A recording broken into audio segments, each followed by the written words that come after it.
Delhi liquor కేసులో MLC కవిత judicial remand నేటితో ముగియనుంది. దాంతో తీహార్ జైలు అధికారులు కవితను కోర్టులో హాజరుపరచనున్నారు. ఈ నెల 16 నుంచి కవిత రెగ్యులర్ బెయిల్ పై విచారణ జరపనుంది. కోర్టు రెగ్యులర్ బెయిల్ కోసం కవిత వేసిన పిటిషన్ను త్వరగా విచారించాలని ఆమె తరపు న్యాయవాదులు కోరడంతో కోర్టు అంగీకరించింది. నిన్న మధ్యంతర బెయిల్ను తిరస్కరించింది రౌజ్ ఎవెన్యూ కోర్టు. చిన్న కొడుకు పరీక్షలున్నందున బెయిల్ ఇవ్వాలంటూ వేసిన కవిత పిటిషన్ పై అభిషేక్ సింఘ్వి వాదనలు వినిపించారు. అయితే లిక్కర్ కేసులో కవితది కీలక పాత్ర అని ఈడీ వాదించింది. ఇరుపక్షాల వాదనలు విన్న రౌజ్ ఎవెన్యూ కోర్టు మధ్యంతర బెయిల్ను తిరస్కరిస్తూ ఇచ్చిన ఆర్డర్లో కీలక అంశాలను ప్రస్తావించింది. కేసు విచారణ దశలో ఉందని, ఈ టైంలో బెయిల్ ఇస్తే సాక్ష్యాలను తారుమారు ప్రభావితం చేస్తారని వ్యాఖ్యానించింది కోర్టు. ఇలాంటి టైంలో కవిత నెక్స్ట్ ఏం చేయబోతున్నారు, న్యాయవాదులతో ఏం చర్చిస్తారు, బెయిల్ కోసం సుప్రీంకోర్టుకు వెళ్తారా, ఇవాళ కేజ్రీవాల్ విషయంలో ఢిల్లీ హైకోర్టు ఇచ్చే తీర్పును బట్టి చూస్తారా అన్నది ఆసక్తికరంగా మారింది.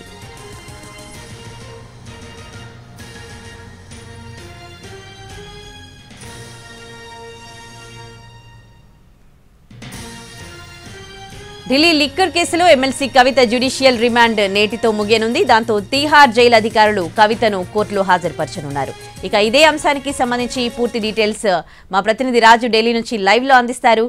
రాజు, నెక్స్ట్ కోర్టులో ఎట్లాంటి ప్రొసీజర్ ఉంటుంది, డీటెయిల్స్ ఏంటి రాజు? ఎస్ ఉదయశ్రీ, ఢిల్లీ లిక్కర్ కేసులో అరెస్ట్ అయినటువంటి కవిత మొదట 10 రోజుల పాటు ఈడీ కస్టడీలో ఉండి విచారణను ఎదుర్కొన్నారు. ఆ తర్వాత ప్రస్తుతం జ్యుడిషియల్ రిమాండ్లో తీహార్ జైల్లో ఉన్నారు. అయితే కోర్టు ఎప్పుడైతే గత విచారణ సందర్భంగా తీహార్ జైలుకు జ్యుడిషియల్ రిమాండ్కి పంపిందో, సో ఆ రిమాండ్ అనేది నేటితో ముగుస్తుంది. సో ఈరోజు మళ్ళీ తీహార్ జైలు అధికారులు కవితను రౌజ్ ఎవెన్యూ స్పెషల్ కోర్టులో హాజరుపరుస్తారు. సో ఇప్పటికే కవితకు నిన్న మధ్యంతర బెయిల్ రాలేదు కాబట్టి సో ఖచ్చితంగా కవితకు మరో 14-15 రోజుల పాటు రిమాండ్ను పొడిగించే అవకాశాలు స్పష్టంగా కనిపిస్తున్నాయి.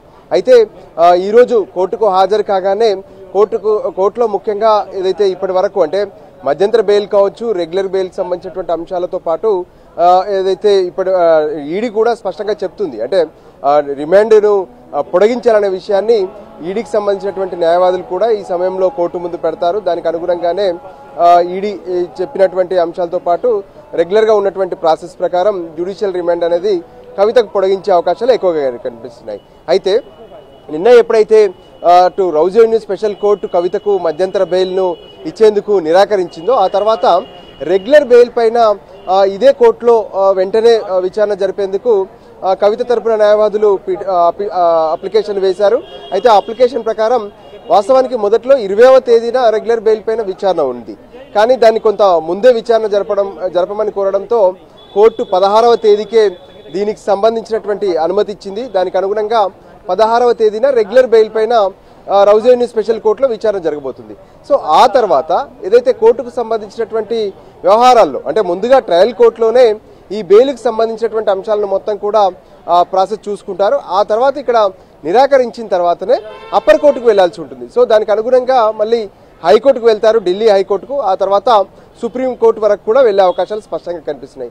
అయితే ఇప్పటికే ఆమ్ ఆద్మీ పార్టీకి సంబంధించినటువంటి సంజయ్ సింగ్ ఎంపీకి ఎప్పుడైతే లిక్కర్ కేసులో బెయిల్ వచ్చిందో, ఆ తర్వాత మిగతా వాళ్ళందరూ కూడా ఎందుకు బెయిల్ రాదనే అంశం పైన ప్రత్యేకంగా న్యాయ నిపుణులతో ఎప్పటికప్పుడు సంప్రదింపులు జరుపుతూనే ఉన్నారు.